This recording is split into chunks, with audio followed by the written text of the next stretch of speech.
Usai ibadah di Kelenteng Dewi Kwan Im 10 Ulu Palembang, Sumatera Selatan, warga keturunan Tionghoa ramai-ramai melepas burung pipit yang dijajakan pedagang musiman di halaman kelenteng.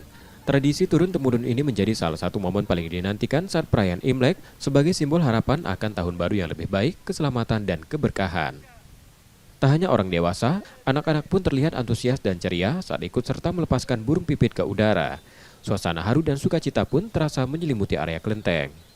Ya berharapnya sih rezekinya semakin lancar, semua sehat selalu dah. Itu aja paling. Tadi datang bersama keluarga ya? Ya, satu keluarga untuk sembahyang ke sini. Tradisi ini juga membawa berkah tersendiri bagi para pedagang burung pipit musiman. Mereka mampu meraup keuntungan hingga jutaan rupiah selama perayaan Imlek. Burung pipit dijual per kandang dengan harga bervariasi, mulai dari Rp30.000 hingga Rp50.000, tergantung jumlah burung di dalamnya.